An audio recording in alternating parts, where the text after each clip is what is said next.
Hi, my name's Carl Simmons. I'm the curator of woody plants here at Norfolk Botanical Garden. Today we're standing in the Conifer Garden. The Conifer Garden here is about 2 acres, but conifers are present in almost all of the 175 acres here at Norfolk Botanical Garden. So all conifers are considered gymnosperms, and the Latin translation on that is naked seed, and that just refers to the sexual reproduction organs that the conifers have. One of the misconceptions of conifers is that they're all evergreen. Not all conifers are evergreen. There are some deciduous conifers, like our bald cypress.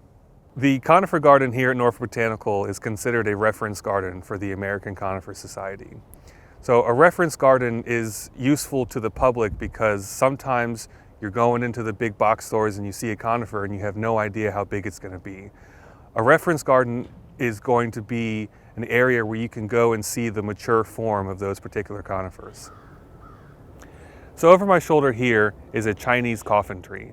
This is a great conifer because of its form and also of its interesting growing conditions. This conifer is growing in full sun, but it can also tolerate a decent amount of shade.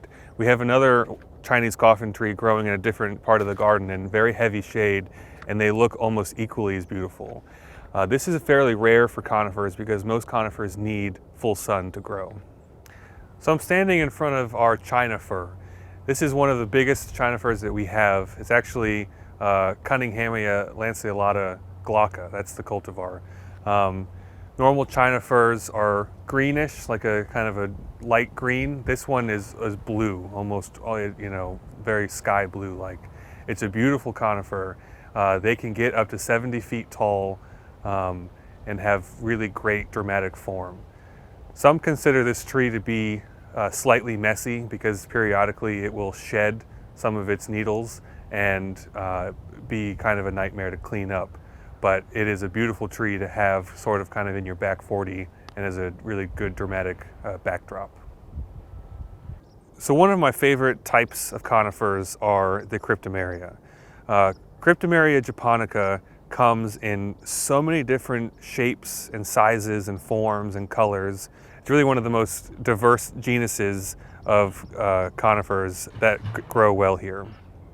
This Kryptomeria is called Little Diamond, and it's compact, no more than 2 or 3 feet tall, and it will maintain this kind of meatball shaped.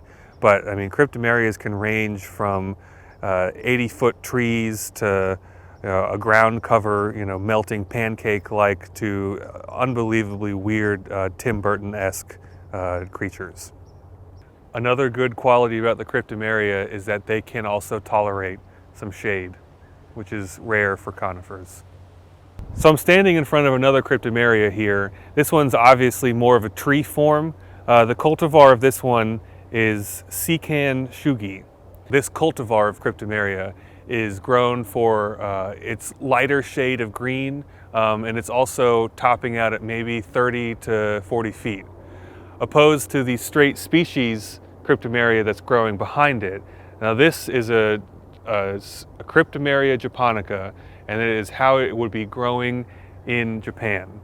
These can top out at 80 feet. They are very hardy in our zone and a great conifer. This is Russian Arborvitae Microbiota. It is an incredible ground cover that has a really great form. It also has a very interesting brown, bronzish winter color. This color will change to a very deep green in the middle of summer. This plant is also hardy until zone 7, and we're in 8A, but we have a microclimate in this spot here which allows it to get some shade from the summer heat, which is what it doesn't like. So in the past couple of years, there's been a big push in miniature conifers. The industry has really taken off, and I believe that it's because not that many young adults have homes or new yards, and a great way to kind of bring some nature into a small space is container gardens. And miniature conifers are excellent for container gardens. We've been trying to grow miniature conifers for a couple of years now, and they're in the soil, and they're proven to be fairly finicky. Drainage is very important. sunlight is very important. So a couple of years back, we decided to try our miniature conifers in the containers. They seem to be thriving in here, and the visitor response has been so positive that within the first week that we installed these, someone decided to steal one and take it away. So it seems to be a very popular exhibit. So we're standing in front of my absolute favorite conifer. This is a dawn redwood. It also has my favorite Latin name, Metasequoia glyptostrobites. It's a real mouthful. In the last couple of years, this has really become one of the more popular wedding sites. We call these two the bride and groom. And if you look at them, they're one of the tallest trees in the garden. You can see them from almost anywhere. And these two trees are almost identical. They are within an inch of each other's height. Their growth pattern is symmetrical. They're growing up and together at the same time. It's really beautiful. So the dawn redwood is considered one of the deciduous conifers.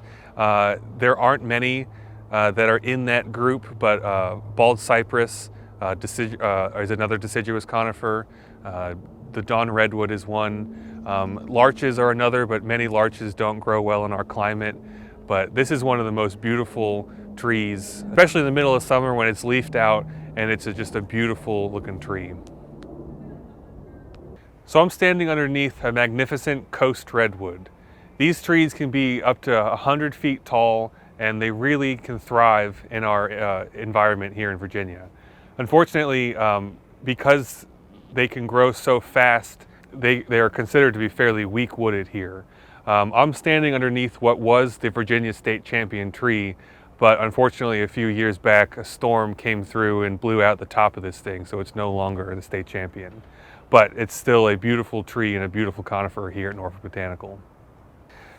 So we're here standing in front of a few longleaf pines. This has been one of the most famous pine trees in the last decade, especially in our area. At one point, this tree ranged from Virginia all the way down to Florida and into Texas, covering almost 90 million acres. Currently, it is down to about 2 million acres. So there's been a great conservation push to rebuild this tree into its former glory.